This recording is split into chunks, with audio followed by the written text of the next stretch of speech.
بسم اللہ الرحمن الرحیم الصلاۃ والسلام علیکہ یا سیدی یا رسول اللہ وعلی آلکہ واصحابکہ یا سیدی یا حبیب اللہ۔ آج کی درس حدیث کی یہ تیسری نشست ہے جس کا موضوع سخن ہے رسول اکرم صلی اللہ علیہ وسلم کی شان عفو درگزر۔ قاضی یاس مالکی رحمۃ اللہ کی تعالی علیہ فرماتے ہیں کہ عفو کی تعریف یہ ہے کہ جب کوئی آپ کے ساتھ ظلم اور زیادتی کرے تو آپ نہ صرف بدلے کو ترک کر دیں بلکہ آپ اس کو معاف بھی کر دیں، اسے عفو درگزر کہا جاتا ہے۔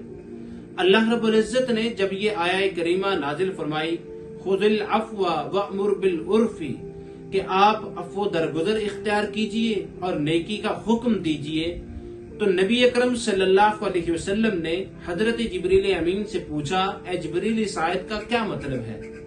حضرت جبریل امین نے عرض کیا، یا رسول اللہ میں اللہ رب العزت سے پوچھ کر آپ کی خدمت میں ضرور عرض کروں گا۔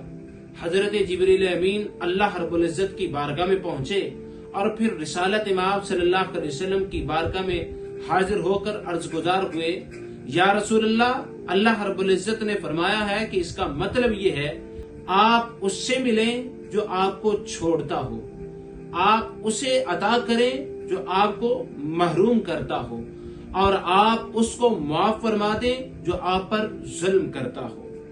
پھر قاضی یاس مالکی رحمۃ اللہ کی تعالی علیہ نے دوسری آیہ مبارکہ جو کوٹ کی وہ یہ کہ وَلْيَعْفُوا وَلْيَصْفَحُوا أَلَا تُحِبُّونَ أَن يَغْفِرَ اللَّهُ لَكُمْ۔ کیسی ہی یہ شاندار آیہ کریمہ ہے جو ہمیں عفو درگزر پر رغبت دلانے کے لیے کافی ہے۔ اللہ کریم فرماتا ہے کہ تم عفو درگزر سے کام لو، الا تحبون ان یغفر اللہ لکم، کیا تمہیں یہ پسند نہیں ہے کہ اللہ رب العزت تمہیں بھی معاف کر دے؟ گویا ہم تو ہر روز صبح و شام اللہ کی نافرمانیاں کرتے رہتے ہیں، تو اگر اللہ سے ہماری توقع یہ ہے اللہ ہمیں معاف کر دے تو پھر اللہ کے بندوں کو ہمیں بھی معاف کرنا سیکھنا چاہیے۔ یہی وجہ ہے کہ حضرت اماں عائشہ صدیقہ سلام اللہ کی علیہ فرماتی ہیں، کبھی کوئی ایسا موقع نہیں آیا کہ رسول اکرم صلی اللہ علیہ وسلم نے اپنی ذات کی وجہ سے کسی سے کوئی بدلہ اور انتقام لیا ہو۔ حد تو یہ دیکھیے جب غزوہ احد میں رسول اکرم صلی اللہ علیہ وسلم کو دشمنان اسلام نے لہو لہان کر دیا، آپ صلی اللہ علیہ وسلم زخمی ہو گئے، صحابہ اکرام رضوان اللہ کے علیہم اجمعین نے عرض کیا، یا رسول اللہ آپ ان دشمنان اسلام کفار مکہ کے لیے بد دعا کیجئے۔ رسول اکرم صلی اللہ علیہ وسلم نے پھر رب سے مانگا تو کیا مانگا؟ آج کی درس حدیث کی یہ تیسری نشست ہے جس کا موضوع سخن ہے رسول اکرم صلی اللہ علیہ وسلم کی شان عفو درگزر۔ قاضی یاس مالکی رحمۃ اللہ کی تعالی علیہ فرماتے ہیں کہ عفو کی تعریف یہ ہے کہ جب کوئی آپ کے ساتھ ظلم اور زیادتی کرے تو آپ نہ صرف بدلے کو ترک کر دیں بلکہ آپ اس کو معاف بھی کر دیں، اسے عفو درگزر کہا جاتا ہے۔ اللہ رب العزت نے جب یہ آیہ کریمہ نازل فرمائی خذ العفو وامر بالعرف کہ آپ عفو درگزر اختیار کیجئے اور نیکی کا حکم دیجئے، تو نبی اکرم صلی اللہ علیہ وسلم نے حضرت جبریل امین سے پوچھا، اے جبریل اس آیت کا کیا مطلب ہے؟ حضرت جبریل امین نے عرض کیا، یا رسول اللہ میں اللہ رب العزت سے پوچھ کر آپ کی خدمت میں ضرور عرض کروں گا۔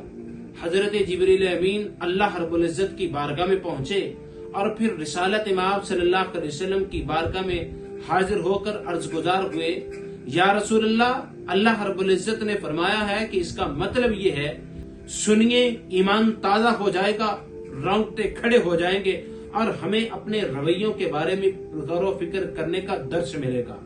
رسول اکرم صلی اللہ علیہ وسلم نے فرمایا، انی لم ابعث لعانا ولکنی بعثت داعیا ورحمتا۔ اللہ کریم نے مجھے لعنت و ملامت کرنے کے لیے نہیں بھیجا بلکہ مجھے تو اللہ کریم نے اس لیے بھیجا ہے کہ میں سب کے لیے رحمت بن جاؤں۔ پھر رسول اکرم صلی اللہ علیہ وسلم نے دست دعا بلند کیے اور عرض کیا، اللہم اہدی قومی فانہم لا یعلمون، اے میرے مالک ذوالجلال میری اس قوم کو معاف فرما دے، ہدایت عطا فرما دے، یہ نہیں جانتی کہ میں کون ہوں۔ اب ذرا اس دعا پر غور و فکر کیجئے تو ایمان تازہ ہو جائے گا۔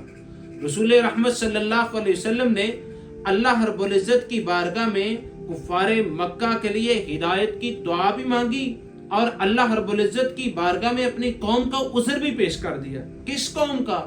جو آپ کو لہولہان کر رہی ہے، جو آپ کو زخمی کر رہی ہے، جو آپ پہ تیر اور تلوار کے وار کر رہی ہے، اس کے لیے اللہ کی بارگاہ میں عذر پیش کر رہے ہیں۔